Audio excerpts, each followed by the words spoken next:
and welcome to another episode of the We Don't Wanna podcast. This is the show where two certified dipshits make uncertified takes on your favorite series. We are your hosts. I am Scott, and joining me as always, I hope he's wearing his brown pants today. It's Zachary Attackery!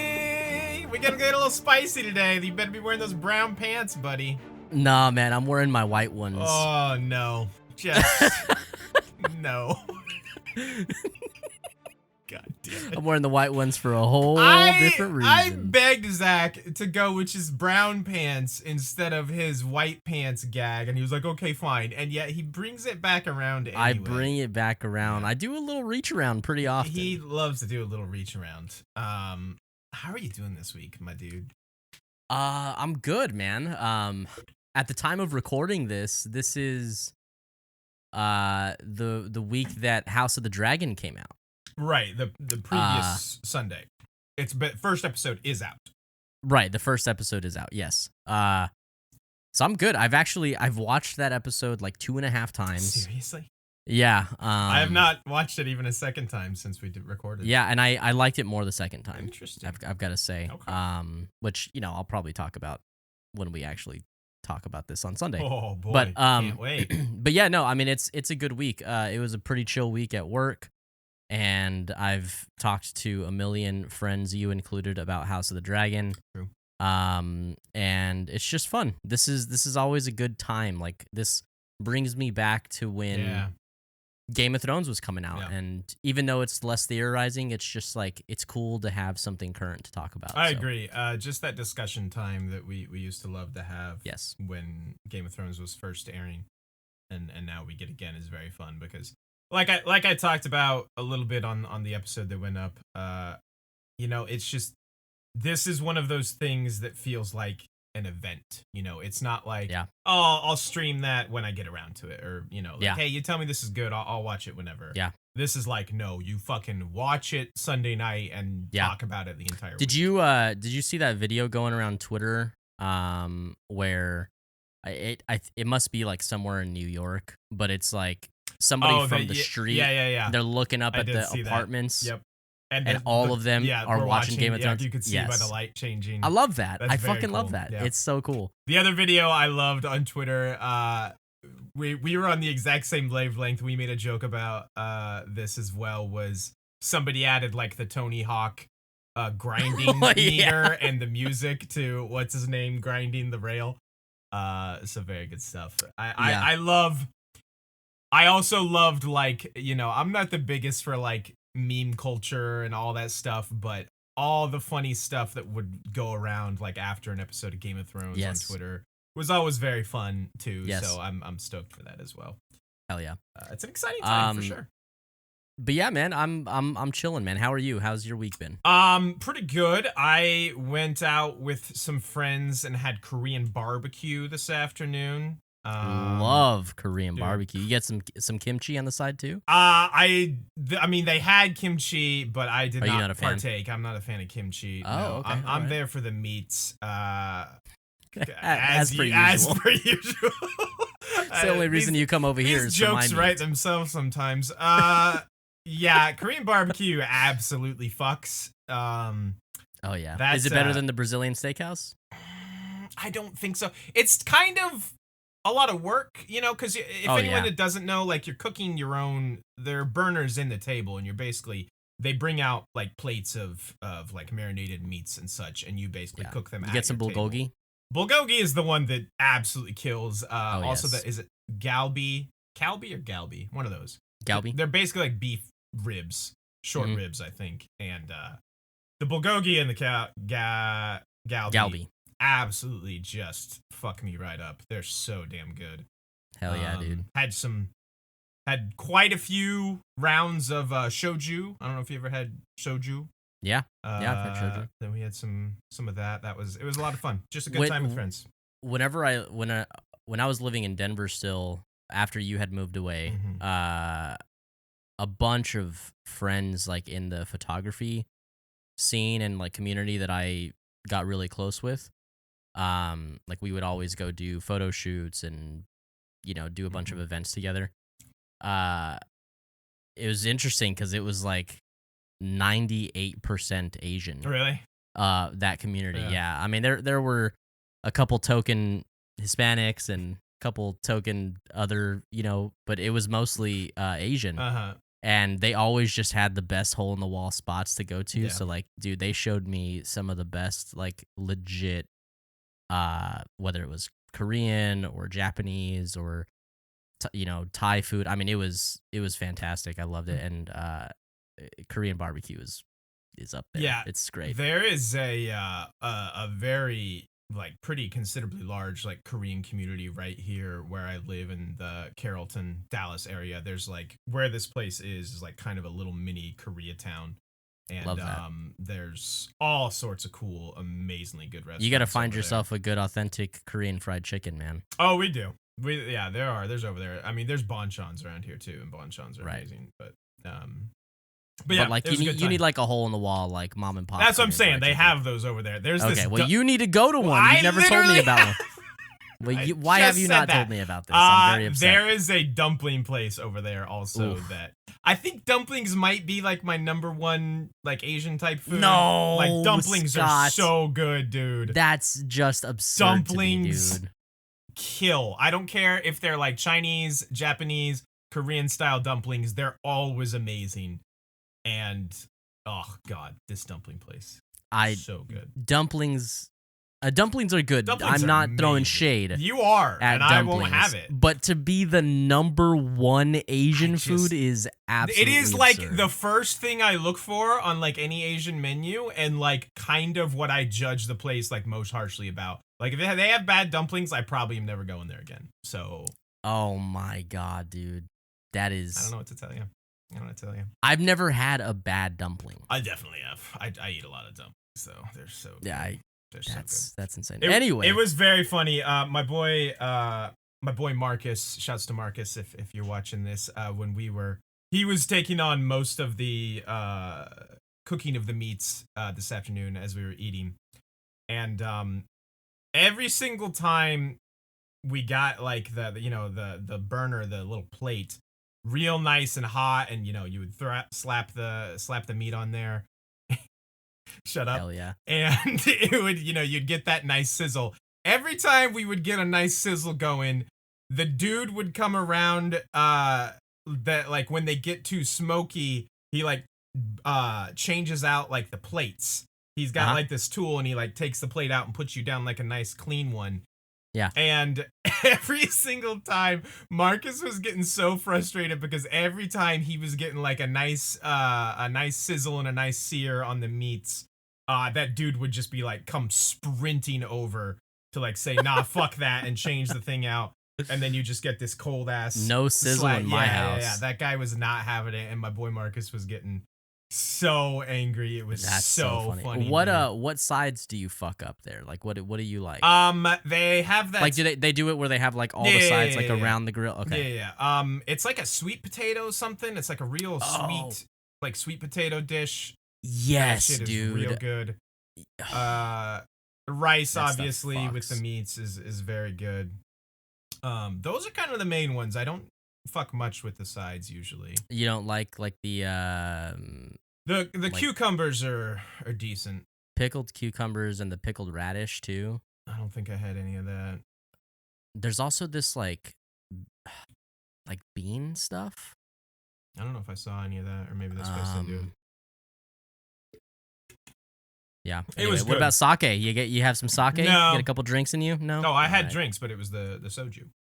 Oh, okay, right. Yeah.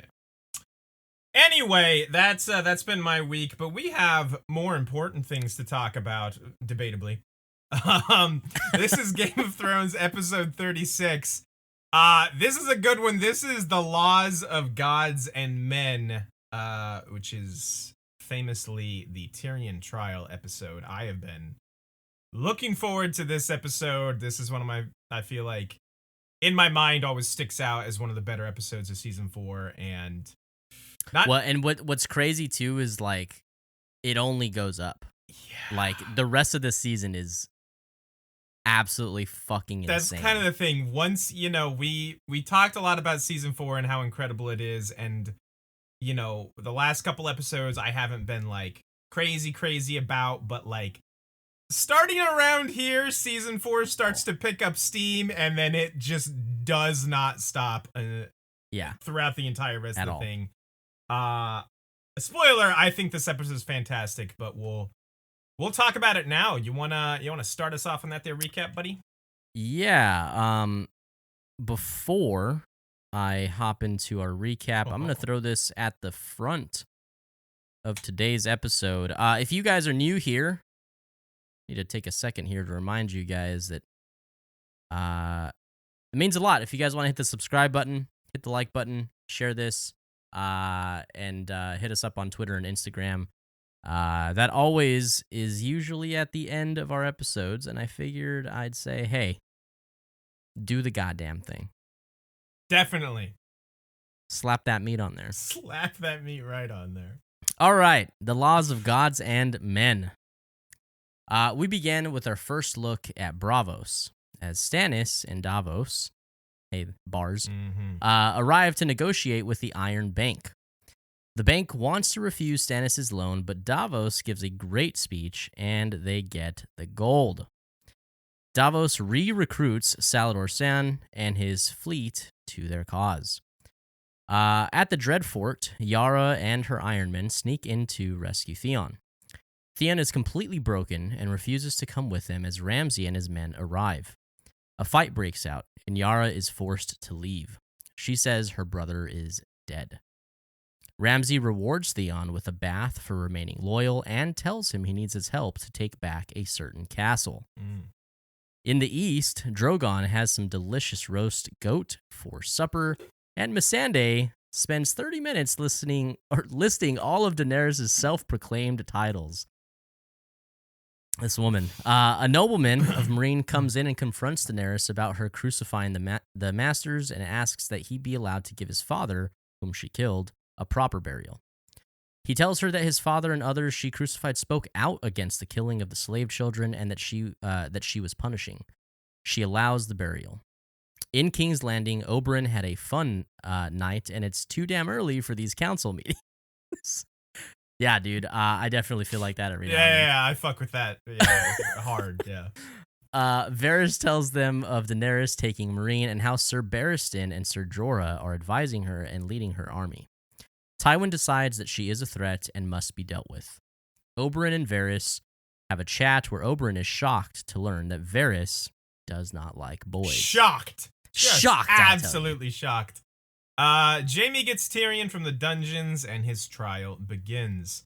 Tyrion denies any involvement in Joff's death and the crown starts calling witnesses. Tyrion's chickens have really come home to roost as Ser Meryn, Grand Maester Pycelle, Cersei, and Varys all tell mostly truths about things Tyrion said and did to Joffrey. Tywin calls for a recess and Jaime confronts him with what a farce this trial is. Jaime asks what will happen to Tywin's line and legacy if Tyrion is killed and offers to leave the King's Guard and take Casterly Rock if Tywin spares Tyrion. Tywin agrees immediately. Jaime realizes he had planned this all along. Jaime tells Tyrion that at the end, when he is allowed a chance to speak, he must admit guilt, plead for mercy, and to be sent to the wall. Tyrion is skeptical since old dead Ned was promised the same thing, but Jaime asks Tyrion to trust him. Then Shay is brought as the next witness. Shay says that Sansa and Tyrion plotted Joff's death together.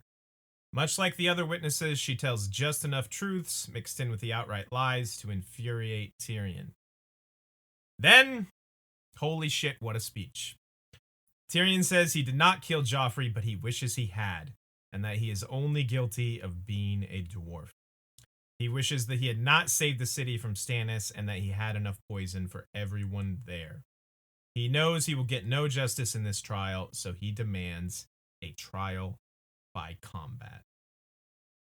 And that is the laws of gods and men. I love this episode. Mostly the trial scene, but yeah, the rest of it's fine. This may be unbelievably controversial, but I I think that this episode is very good, but I'm not on the like. Really? I'm like I do like the speech. I like the trial. I think it's very intense. But I think it's just very good. Wow, okay. Do you have any specific this, problems with it, or are you just saying it's just not up to the level of other stuff you like? I think probably a little column A, column B as Okay. well. This is an unbelievably nitpicky thing, but I've mentioned this before, and it is something that takes me out. Peter Dinklage sometimes really struggles with his accent. Yeah. And I think during the speech it happens a couple times. It doesn't take away from the fact that like his performance and emotion that he shows is great, and I will never deny that. But each time I feel like it happened to me the most today, but I've rewatched this episode several times. Because it's my favorite season. But I feel like each time I watch it, I fall out of this episode a little bit more and a little bit more and a little bit more. That's crazy to me. See, I know it's controversial, and like I don't need people to be like, yeah, I agree, but like it's just kind of how I feel. I specifically while watching this episode and doing the recap here, I literally watched like the end of the trial, like the speech part, basically like 3 or 4 times, because I'm just like really like continually blown away about it. Like we talk a lot about you know, how awesome Tyrion is and Peter Dinklage's performance, and you know, the accent thing aside, which has never really bothered me, to be honest. I think this is his shining moment. Like I think this is his he has a lot of great moments, but I think this is his greatest performance in the entire series, like bar none. Okay. The range of emotions that he goes through, and you know, just like the pain of like the betrayal of Shay especially is like so evident on his face, and it's just like you get the reactions of like Tywin and Jaime and Cersei mixed in there. It's really phenomenal. But sometimes some of the cuts, I mean, you're not an Office fan, but some of the cuts to the reactions reminds me of the cuts and the editing of The Office. Are you serious? You like somebody says something and then it cuts to Cersei and she's like, she literally has never made that face in her life. We can talk more about the trial later. Let's start at the top as we do. This was my other part that I liked a lot in this episode. Oh yeah, I love the Davos Iron Bank scene like a lot. Yeah, this is the other phenomenal part. It's cool to see Braavos. We've heard a lot of talk of Braavos, but we get to see it for the first time here. The Titan that kind of is the big statue that guards the entrance to the bay there is super cool. The Titan is based off of someone, right? Like I don't know. Like, is it like the first sword of Braavos or something like that? I don't think so. Okay. I think it's just like he's like their guardian deity, if you will. Maybe I'm making shit up. I mean, probably am. You could be, or you could not be. I don't remember anything specific about that. But like basically, he's there more as like a defense thing, because he's like he's hollow inside, and they're like, you know, like guards and archers and shit. Yeah. And since he spans the entrance of the bay, any ships coming through there will just get absolutely fucked up. So yeah. What his actual secret attack is, like there's a latch and like a dick just giant swings, dick, is unlatched and just swings and destroys whatever's in there. And then he ejaculates boiling oil all over everyone. He ejaculates wildfire on everyone. Exactly. But yeah, cool to see Braavos. And then Stannis just is so frustrated with he's just making him wait. These dicks. They've been there since midday. How dare they? He's a king. Stannis is so over this and is just like, they basically reject him, and he's like, okay, fuck it, I'm out of here. Yeah, it's funny because it's like you can tell that this is something that like Davos has had to deal with, like, because he's the one that goes out and tries to recruit to the cause. Right. And Stannis is like, I could be standing doing absolutely nothing at Dragonstone, which is what I normally do anyway. Exactly. What is why this am I doing shit? it here? Yeah. Why am I even here? What are we doing? I will say it's always so easy to forget that they go to Braavos. Yeah. That they sail. I mean, like, how many people out there remember that Davos and Stannis sail across the narrow sea at some point in this? I always forget. I mean, when it's like confined to literally one episode like this, it is. But it's a huge. I mean, like, because there's a couple things that happen later in this season, specifically with them, that is like that wouldn't have been possible without them doing this. You know, 100%. Yeah, it's like, oh fuck, I totally forgot that shit. When they're waiting. The look that Stannis gives Davos as he's about to tell his story about the smuggling is so fucking funny, dude. Because he's like, I was waiting for Salladhor Sand, and we were gonna do this. He starts to tell the story, and Stannis kind of looks at him. Davos like, actually, maybe I shouldn't tell that story. Never mind. Never mind. Actually, it's very, very, very good. And then Davos' speech is, of course, incredible. Right. It's no secret. I adore Davos every time he's on screen. How can you not? Really? How can you not? The dude owns, even though he backs kind of a not super great character in Stannis. But I would be so curious, like, is there anybody actually out there who just genuinely doesn't like Davos? Like, I can understand him being like not your favorite character. Sam apparently she was hating on Davos in our episode with them. What did she say? I think basically all she said was like she didn't think he was important enough to get his own point of view chapters in the books, basically. Sam. Anyway. Sam. Also, shouts to Salladhor Sand and his amazing joke / story about the red shirt and the brown pants. Classic gag. Yeah. Is there anything else you wanted to talk about in? No, Braavos? it's no, it's just you kind of already said it. Oh, actually, no, there is. This is a weird. When I was watching the episode, I had this weird connection to the three, like, I don't know, like bankers. What are they? Yeah. What are their names? Yeah, bankers. The bankers. They seem so like not just proper. Yeah.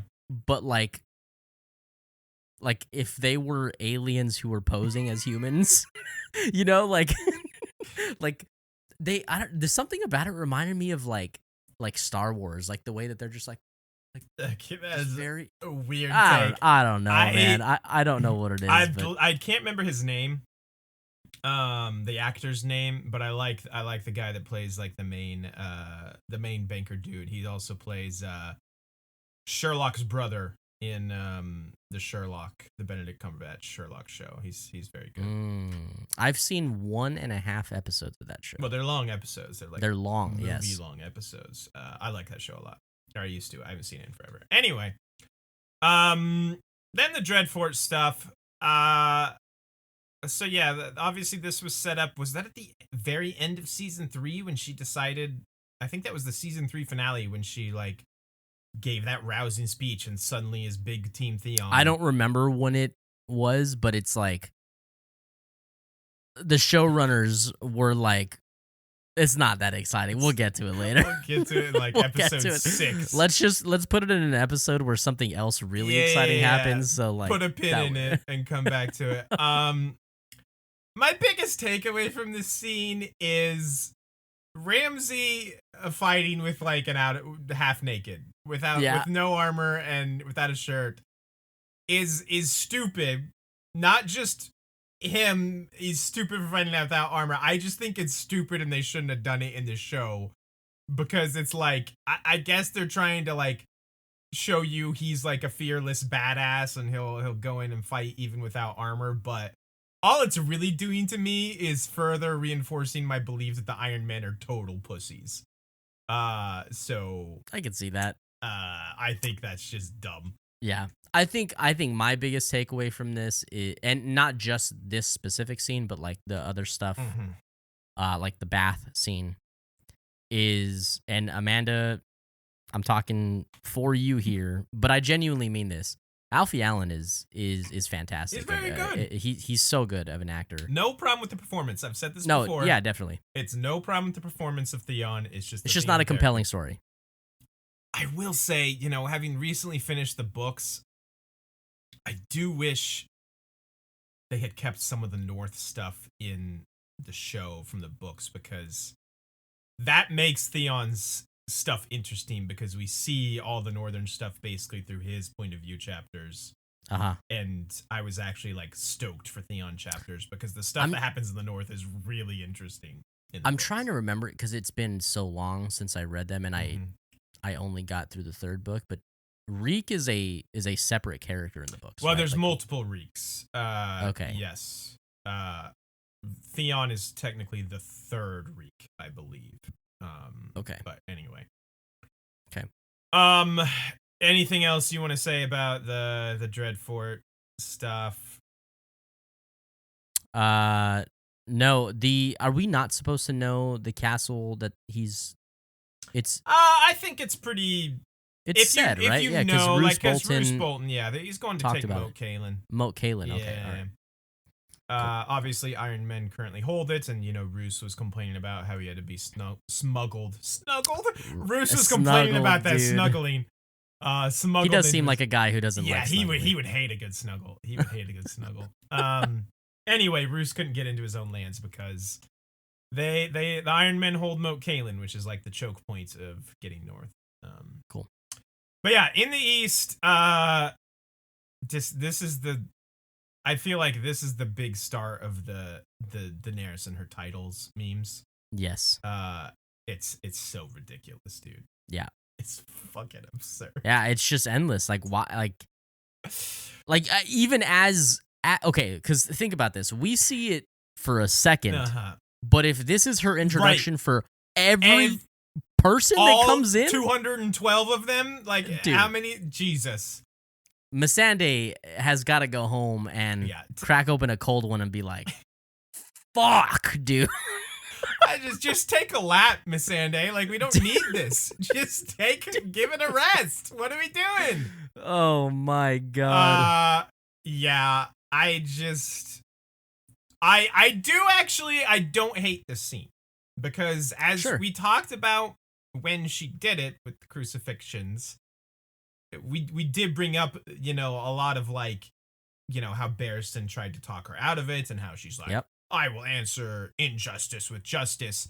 And now here she is confronted with the fact of was this actually justice? You indiscriminately killed all these, nobles, masters, whatever you want to call them, when some of them were completely against the crucifying of these children, but were overruled, basically. So I do appreciate the fact that they are hitting her with this, moral dilemma. I actually have the quote specifically because it just furthers my constant need to remind you all that we've had these signs of Dany being a fucking power hungry, we definitely petulant don't talk child about this enough. all the time. The quote is this: "Is answering one crime with another justice?" Right. And then she responds, "What I did to the masters was no crime, and you would do well to remember it." So she is continuing her. She's doubling down on it. Yeah, her this is not somebody who you should be. Never mind. I can't say that. That's you. Just she does good things in a very bad way. Yeah. And she is just not at her core somebody who is level-headed and thinks things through. Yeah, fucking hell. Again, we talked about it when it happened, but Barristan gave her sound advice. This is someone who was a Kingsguard to the Mad King, who had a front row seat to see what that was like. And he tried to help her, and she was just like, nah, not interested. Not interested in you and your wisdom, or how much of a crazy bastard my father was. I'm good. I'm great. And it's just but I appreciate that they are presenting both sides here. Yes. And I do like this scene. I don't love... Well, that's maybe for the future. Hizdar Zolorak. I don't love this dude, but I think this is maybe his best scene. Because he presents a compelling argument and does it in a fine way. But sure. Anyway, that's all I have for the East. You got anything else? I'm ready for the good stuff. All right. Obviously, let's hop in. King's Landing it's usually the best part of episodes, and boy is that ever true for this one.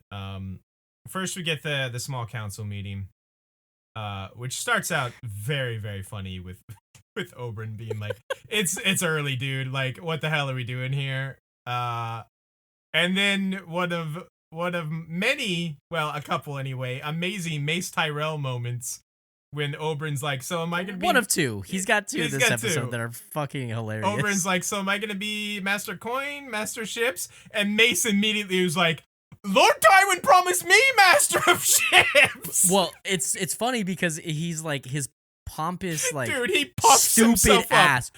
He's like, Lord Tywin promised me. It's so funny, dude. I love Mace Tyrell. He's such an idiot. So yeah, that's great stuff. What has always been funny to me is we probably have like 5 listeners that have actually ever played the Game of Thrones board game. Oh. But in the battle cards, the Mace Tyrell one, he looks so cool. Yeah, he's like the most powerful. Well, absolute idiot, dude. Depending upon how you define power, but he's like the strongest. Tyrell, his strength is the highest. Right, yeah. The Tyrell card, which is also just very funny to think about. The other amazing part here is when Varys is telling them about the Hound, and he says, "I believe the phrase 'fuck the king' was uttered." And like, I don't remember if it's Pycelle or Mace. They're just like, "Oh, disgraceful," and it's just like very funny because any mention of the Hound and fucking the king is just great stuff. So yeah. What else happens then in this? Oh, that's when they start talking about Daenerys. Right. Yeah, and I mean we've talked about like the whole Tywin, like, is he being tactful? Is he pushing it aside because it's not the big priority? But it's been a constant. Like, it keeps, like, the whole thing about Dany in the East keeps creeping up in Tywin scenes.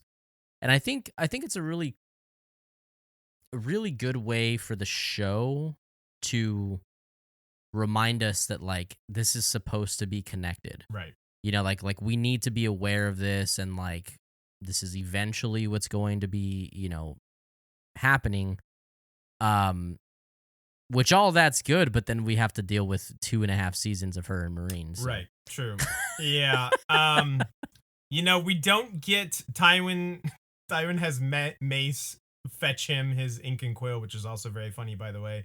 He's just like Tywin's little errand boy, and we don't see what Tywin's plan is, what he's gonna do. But once we do, it's just another reason to appreciate Tywin is a master at strategies and, you know, plots and just dealing with these types of things.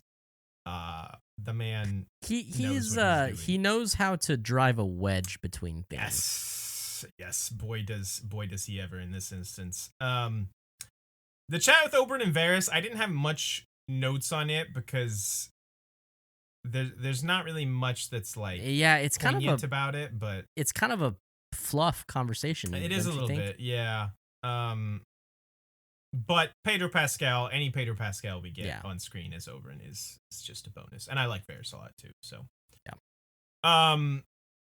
Then of course the trial starts. The opening part is one of my favorite sections when Tywin asks him if, you know, he killed Joffrey. And I wrote this down specifically because it's very, very good. And Tywin asks him, "How would you say he died?" And Tyrion goes, "Choked on his pigeon pie." And Tywin goes, "So you would blame the bakers?" And Tyrion, "Or the pigeons, just leave me out of it." I'm like, Tyrion, your cheekiness is not gonna help you here, this guy. But that's very, very good. Yeah, that's very good. Yeah, like we said in the recap, Tyrion's chickens coming home to roost. All of his past deeds, whether they're good, they're bad, whatever you want to say. It's all these. What's funny is that it's all these times that we're like, "Fuck yeah, yes, Tyrion," and then it's coming back, and you're like, "Oh, yeah, no, he did do that. He did say that. He did call the king a half-wit and slap the shit out of him." And it's so. There definitely is. Okay, so here is this is the product of any good scene, is to like invoke emotion. Yes. And if I can please just like reiterate from my comment earlier, I am moved less by this than I remember, like by this episode as a whole than I remember. It does not take away from the fact that like I think that it is great. Sure. So let me just please clarify that. Sure. But when a scene can invoke any emotion that you like genuinely feel, not that you're like, oh, I get that I'm supposed to feel this way, but it's like making me in my home, like genuinely be like, feel something. Yeah. I feel so frustrated watching this. Yes. It's so fucking annoying and frustrating that like, it's like, no, he had good reason for that. Like, you don't fucking get it. Like they're picking and choosing these little pieces. Ugh, dude. You're exactly right. It is super frustrating because you're like, that sucks. You're taking that totally out of context. But then in the back of your mind, you're also like, but that did happen. There's just enough truth in there to like make the lies, that much more like believable. Right. And it sucks because it's like these things that, like you said, at the time we were like, fuck yeah, Tyrion, you showed that little bitch Joffrey, who's boss, is now, this is now the rope that he is, being hanged with, basically. All these things that he did. And also how, maybe this is a little bit like after the recess, but how telling and good and intentional are those quick flashes that we get to Marjorie? Yeah. Just like her being like, he's taking the fall for this. Yeah. Like, this is a little uncomfortable for me. Yes, because she obviously knows about because she Olenna. knows. Yeah. It does. She looks just doesn't want to be there. She's like, my other big takeaway here is that I just wish we got more Tywin and Jaime scenes in the show. I could watch a billion of them.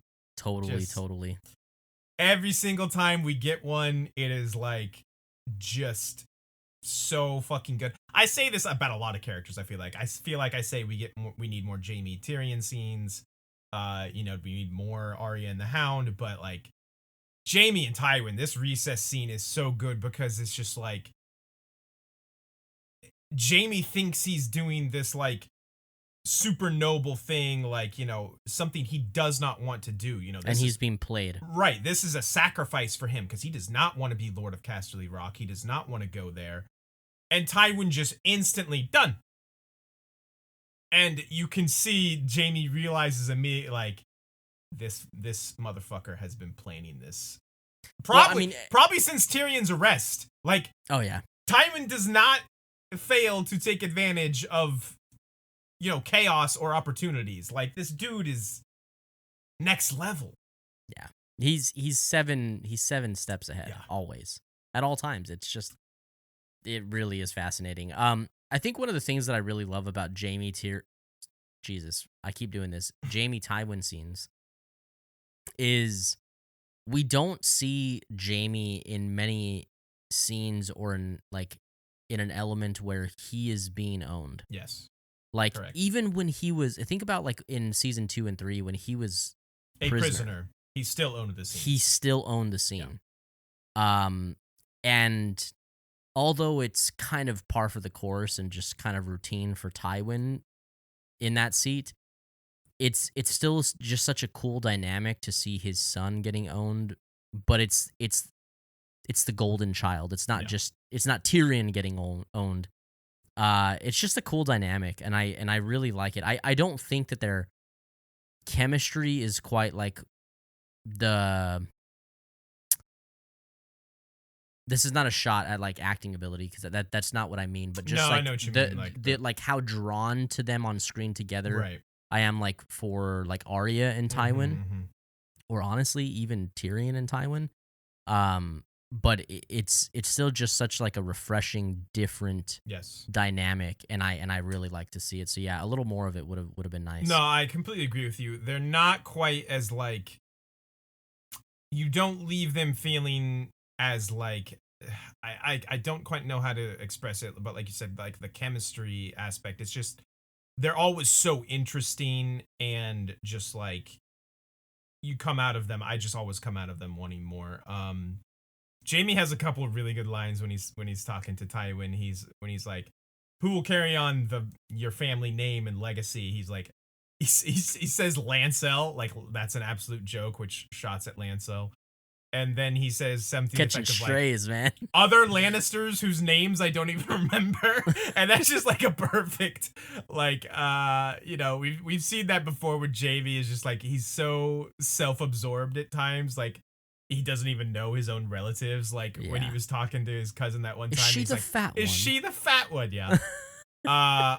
Also, Tywin, obviously, but this man, but telling him the whole time. Well, yes, but this man is not an idiot. I believe it's very poignant how he says to Jaime specifically, "You'll father children named Lannister," meaning, I know Tommen and Joffrey and Myrcella are your kids, but you need to father children named Lannister. And I took special note of that because, again, Lord Tywin ain't nobody's fool. He knows what's going on. Yeah. So this guy never. I'm glad you pointed that out, honestly, dude, because that's like something I hadn't even like really picked up on, and it's just I think it goes to show that he is always in the know. Yes. Like it's just absurd. It would seem at times that he wants to play ignorant about like Cersei and Jaime, and like just denies it and like doesn't even address it when Olenna brings it up that one time, but he knows. He's nobody's fool or idiot. He fucking knows. But in order to keep his family and his legacy and his line intact, he obviously can't acknowledge that it's real. So he doesn't. Right. I love when Jaime goes back out there, and again, we talked about it a little bit before, but holy shit, the fact that Tywin just immediately done. Yeah, I fucking knew you would do this because I know fucking everything, and just how Jaime's face falls like as he hits the realization of like he knew this was coming is incredible. But Jaime accepts it. When Jaime goes out there, again, the exchange between him and Tyrion is so good. Tyrion goes, "Not going well, is it?" And Jaime says, "You're going to be found guilty." Tyrion, "Oh, you think so?" It's just very, very, very good. I love those two a lot. And then I think what's even more funny really is that like everybody's like getting to their seats and like they're obviously still chatting, and he shouldn't be, but Tywin's just watching like, go on, like tell him the plan. Yeah. Like, yeah, I did. Okay, go on. It's so funny. Yeah. Other amazing sequence here, obviously when Shay is brought up, the humor here, not only is the drama next level, but the humor here is amazing. We mentioned Mace Tyrell has two great moments. And the other one is You're his what? He literally says, "I beg your pardon." You said you were his what? His whore. Oh my god. And then, not to be outdone by old Mace, Oberyn, dude, fucking legend. Dude, Pedro Pascal's delivery when she's like, he wanted me to fuck him like it was his last night in this world, and Oberyn's just like, did you? And she's like, did I what? And he's just like, fuck him like it's his last night in the world. And just his delivery of that line is goated. It's fantastic. And she's like, I did everything he asked of me.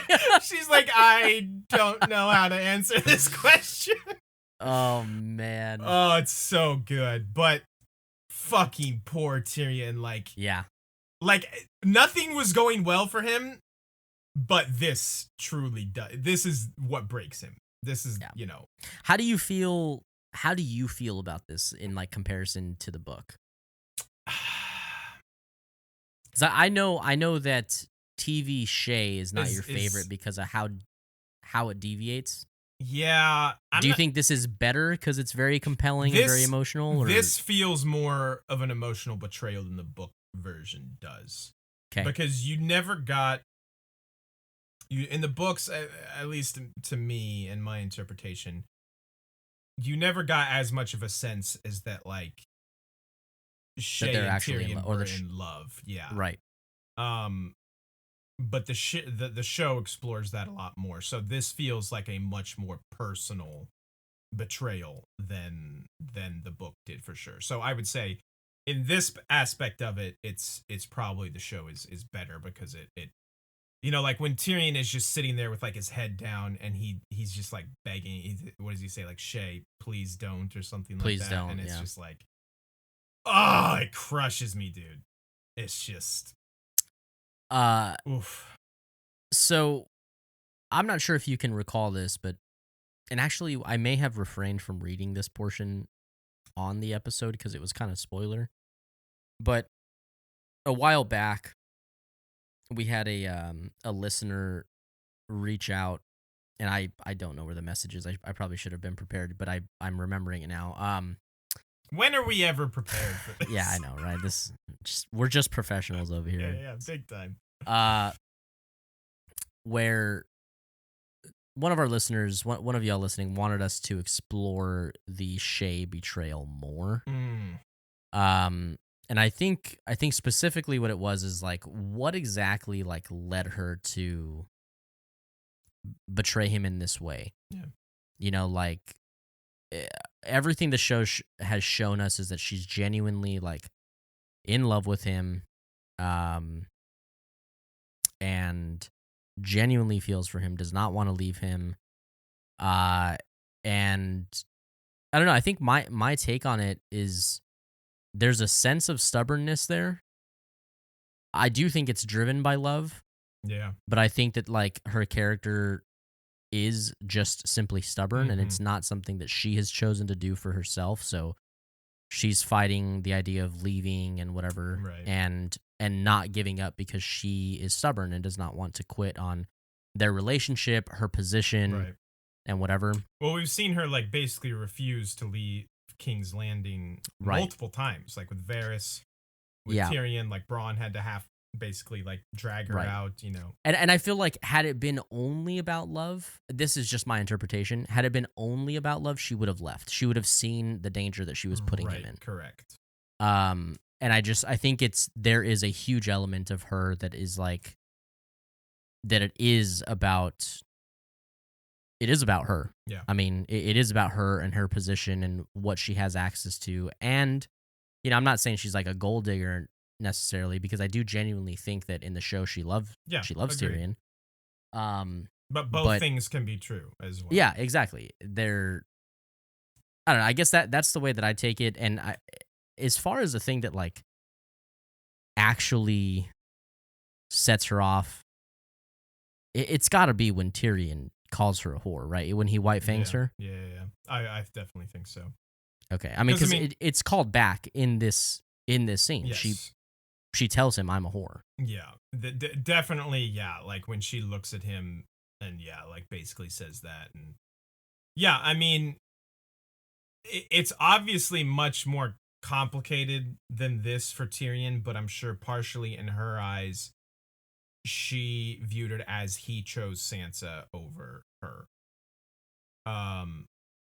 And like I said, whether that's fair or not, is a completely different discussion. But yeah, I think it's that she did genuinely care for him, but also, like you said, like she had it pretty cushy, pretty great, as where she had come from is basically just like a camp follower.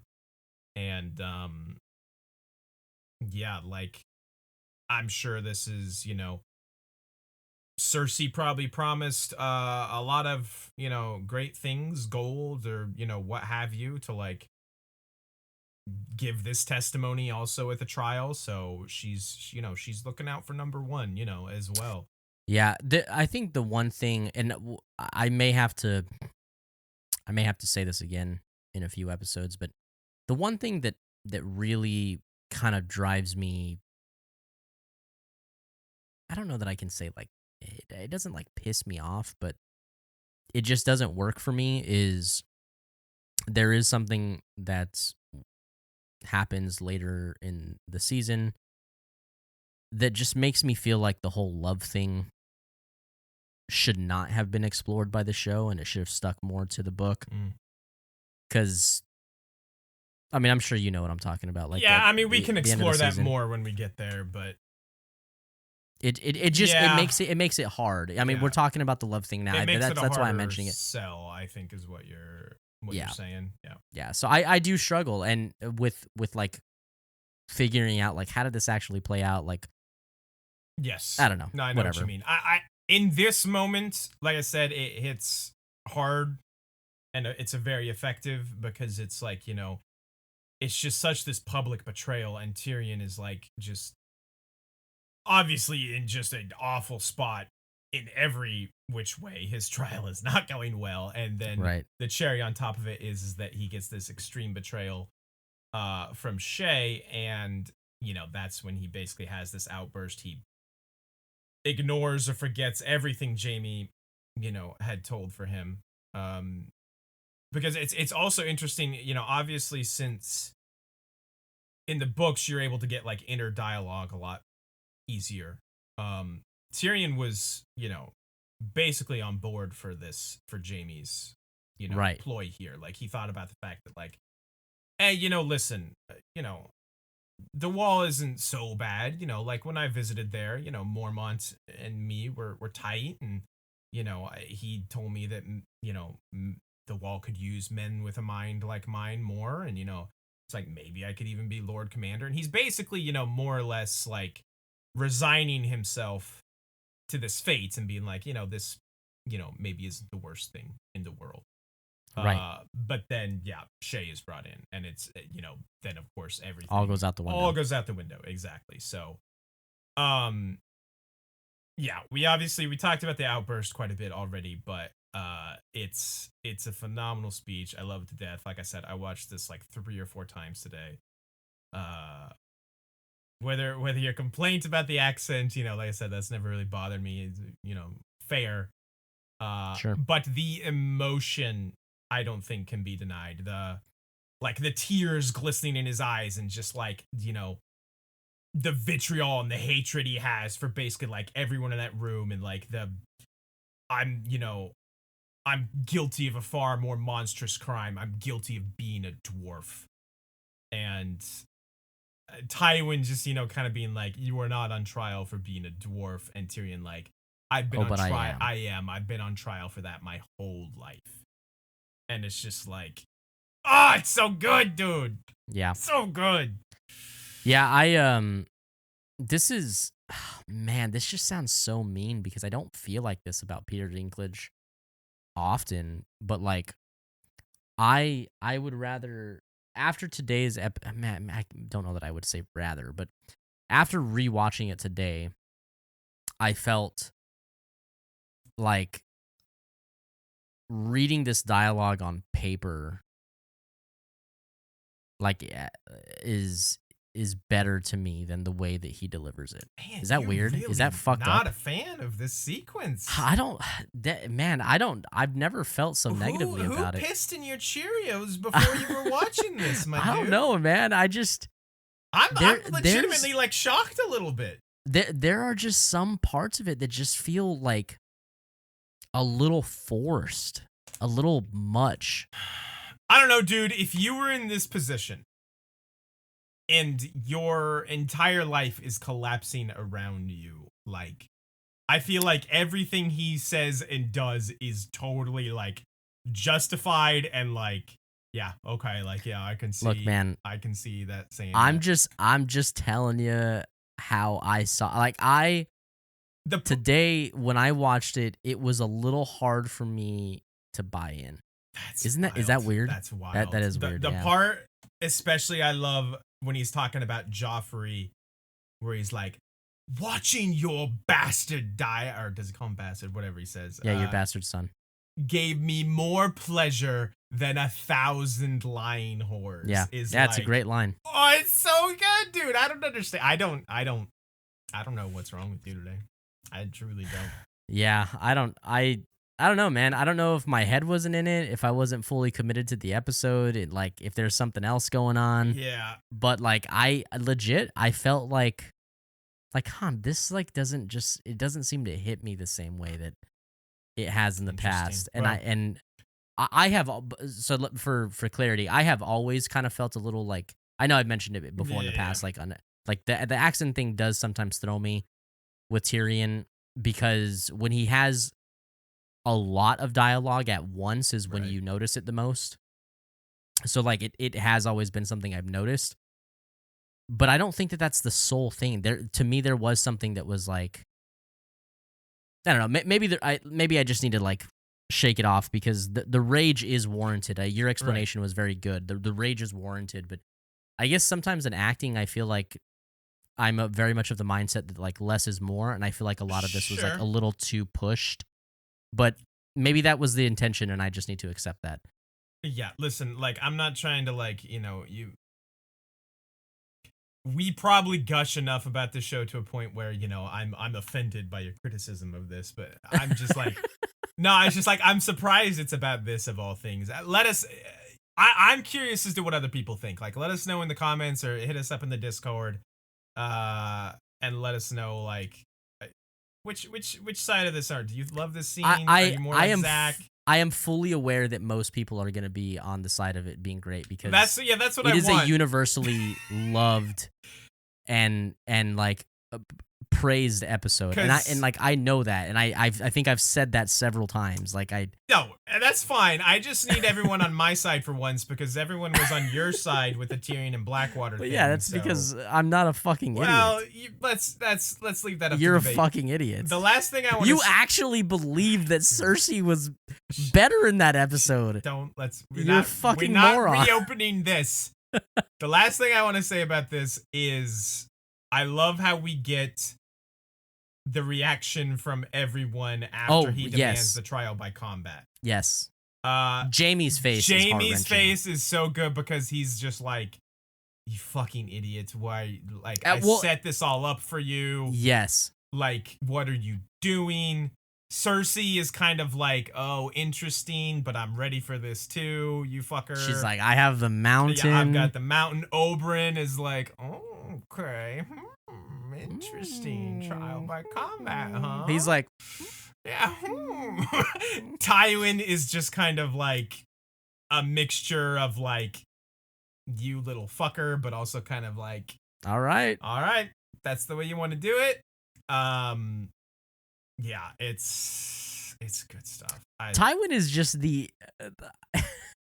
there's no like surprising this guy. I was gonna say he is like the best at rolling with the punches, but also having it all figured out always. It's like, how did those two are oxymoronical, but like it works for him. He's got a plan D through Z for everything, for every eventuality. True. It's crazy. Yeah. Do you have anything else? Or are we ready to move to our final segment here? Are we rating the episode now or after Who Be Thrown? We'll do it after Who Be Thrown In. All right, it's time. Who Be Thrown In! Oh, you had to steal it from me? Sorry. Yeah, go ahead. Here, let me go back. It's time. It's time. It's time. Oh, dude, let's do This is why I stole it. You were taking too long. Let's do an ASMR. No, let's not. It's time for Who Be Thrown In.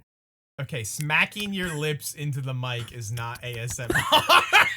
First of all. That's a 10. I love you, dude. Pure vanilla. That cream. That top milk. Let her aerate. Everyone go look up what it's called. Pure vanilla? Pure vanilla, that's a 10 or something like that. YouTube, that's a 10. Go watch that weird fucker. And then with the fucking on the eyes. Oh my god, so funny. Where we last left off, last episode, Cersei Lannister was not on top at number 1. Jon Snow was 2. Littlefinger, Lord Peter Baelish was at 3. The Hound was at 4. And Bran really? Was it 5? Why was Bran there? Why do we let? Oh, he warged into Hodor and killed Locke. Oh right. We need to stop letting Bran make these lists. I've decided. We just stopped letting him make the 8. And Sir Pounce stayed in his honorary middle spot here. So Jon can come down. Dude, Sir Pounce is never coming off, he's right? Never coming off. Okay, all right. Just making sure we got that. Bran, Littlefinger, none of them were in this episode, so they can come down. I'll get there eventually, don't worry. They updated my program here, and I feel like I'm struggling with things being in different places and such. You're nodding very creepily, but I'm here for it. Who do you think, Zach? Who do you want to nominate for who be thrown in this week? I mean, it would be I don't think it would be fair for us to not have Tywin and Tyrion both on this list this week. 100%. Tyrion's position is obviously bad, but his performance is standout. I think this is his episode. This is to me, again, I may catch hate for this, but more so even than Blackwater, this is the Tyrion episode for me. And yes, his position is not good, but holy shit, what a performance. Yeah.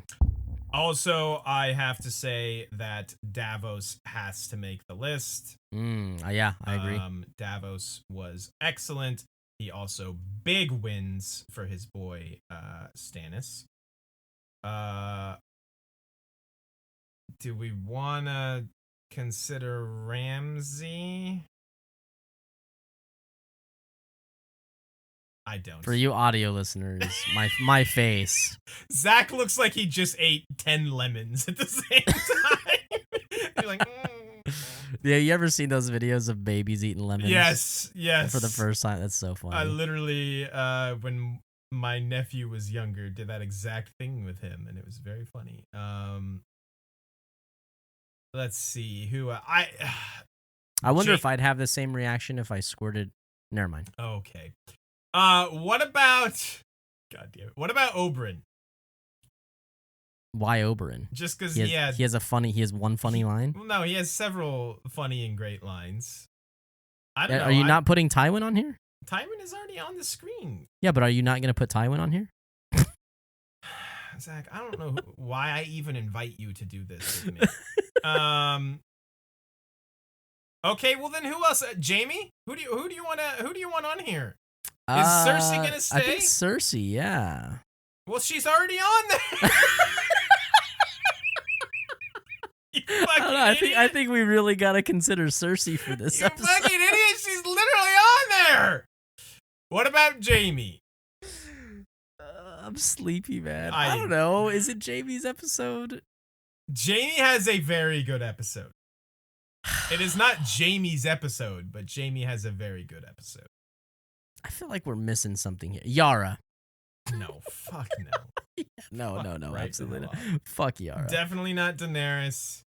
That's really the only other people we got in this episode. Missandei dost look really good in this episode. Shut the hell up. I just can't even with you right now. She's already on that. No, I'm kidding. Not this time. Maybe Sir Pounce just takes the empty spot. Jesus. Varys? I would go Jamie over Varys. I would too. By the way, I just realized I need a new picture of Jamie. He's you still do. In his like rough looking state. I think we decide amongst these here. Okay. I'm gonna go ahead and say, and Tyrion has to go 1. I agree. Okay, good. Yeah, I mean, look, we have always made sure that we explain exactly our criteria for these 100%. positions. 100%. But it's not solely based off of their position. It's also their performance and how compelling they are in the episode. Also, consider the fact that, yes, his trial did not go well, but he now has demanded the trial by combat, which he played his trap card. Yes. You just activated my trap card. So he still has a chance. Yogi! I personally would put Davos at 2. What? Thoughts? Really? Yes. I mean, I love Davos. I know, but I mean, damn. You want Tywin at 2? I kind of feel I in my head it goes Tyrion, Tywin, Cersei, Davos, Jaime. I can totally see the argument for Tywin at 2, but Davos goes no lower than 3. You're crazy.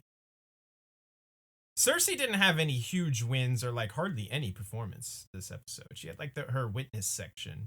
Yeah, and she had her face.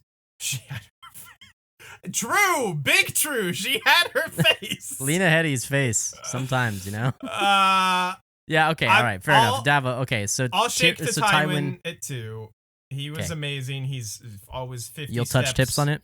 Yeah, he's 50 steps ahead of everyone, and then Davos goes 3 for his amazing speech. Where are you, Davos? That leaves us with Jaime, Cersei, and Oberyn for spots 4. I think Jaime 4. I agree. And Cersei 5. You think Cersei above Oberyn? Really? Yeah. I mean, Cersei's getting exactly what she wants here.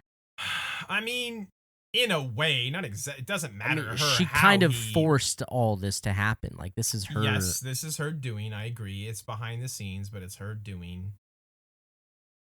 All right. That took a lot of convincing. I mean, I just love. I just stayed quiet and looked at you. Oberyn was just so funny this episode, dude. Well, then maybe we put Mace. He wasn't. Mace was funny, but he wasn't as funny as Oberyn. Maybe we put Salad San.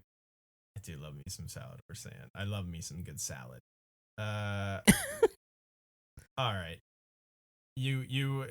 I could still be convinced either way. You want Cersei over Oberyn? I want Cersei over Oberyn. All right, fair enough. There it is then. That is our list. And Sir Pounce, of course, keeps his honorary spot. Always. Always and forever in the center.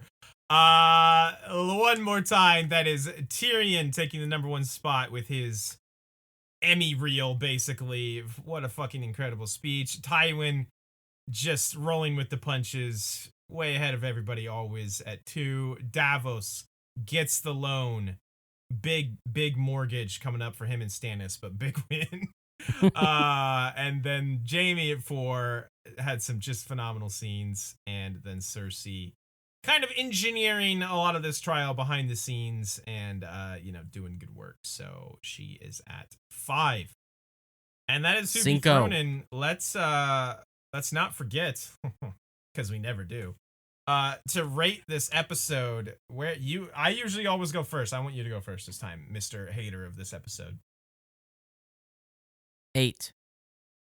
I don't even know what is with you. You're like, talk nothing but shit about this episode. I didn't talk nothing but shit. 33. On a scale of 1 to 10, it's a 33. I'm pretty certain I said 8. I had 8.5 in my head. And if anyone listened to this and then listened to our scores, they wouldn't believe that we're half a point off of each other. I kept reiterating to all of you that I am not disputing the greatness of this episode. There was just something that prevented me from buying in. See, you keep saying that, but then you would also keep disputing the greatness of this episode. You're like, I'm not disputing the greatness of this episode. I'm going to give it a 7 then. You want me to fucking lower my score? Let me dispute this greatness of this episode for a minute. I think it's because I have to acknowledge that I'm kind of getting in my own head. When are you not in someone's head? I'm definitely on someone's head all the time. I was gonna take that way too far. Yeah, I mean, if that was not new? already Yeah, taking it too far. New? 8.5. You're 8. Is that where we're sticking? I think I'm mad at you and your ranking.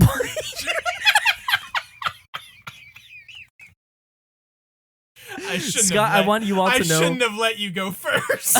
I want you all to know that Scott has been mad at me many times in our friendship, but he's never told me I'm mad at you. That's because I'm not actually Cuts mad at deep, you. If I was man. actually mad at you, I would just be... You just wouldn't talk to me for fucking 3 weeks. Ignoring you. I never let it go that long. I literally am incapable of staying angry for more than like a couple hours. Yeah. I guess like I know that this is a good episode. I guess I don't want my score to seem like not genuine. Here's what it is. You talked up season 4 so much, and now you're like, I can't give season 4 like a bad rating. Like, I'll look like a fool because of how much I talked it up. I know this is a good episode, and as a whole, it really is a very good episode. Yeah, even the Daenerys scene is like one of the better ones. I feel like in Meereen, anyway, for sure. In Meereen, yeah. I was not as bought in. It doesn't take away from the fact that I know that this is a great episode. Zach trying to rationalize all this I can't, like dude. My favorite thing. I need another one of these to rationalize. Zach needs another. I'm sorry, it wasn't rum and coke. What? It was whiskey and vanilla Coke. Did I get that right this time? Okay, yes. I'm sorry. Before we started, Zach was very upset with me that I called it rum and coke. That is gonna do it for us here. We don't wanna for episode 36, the laws of gods and men. In summation, if you just want to skip to the end and find out what we thought, I loved it. Zach hated it. That is where we're at. Full of shit, my guy. Eddie, why don't you take us on out of here since you're in such a salty ass mood there, bud? I'm not in a salty mood. I'm not in a salty mood. I got a salty mood. Yeah, if you guys are not already doing the damn thing on Twitter, Instagram, Discord, Facebook, everywhere. You know the things. Do them. Do the things. Do the things that everybody always asks people to do on the interwebs, on the World Wide Web. Go do that, and we'll love you forever. We will see you guys next time.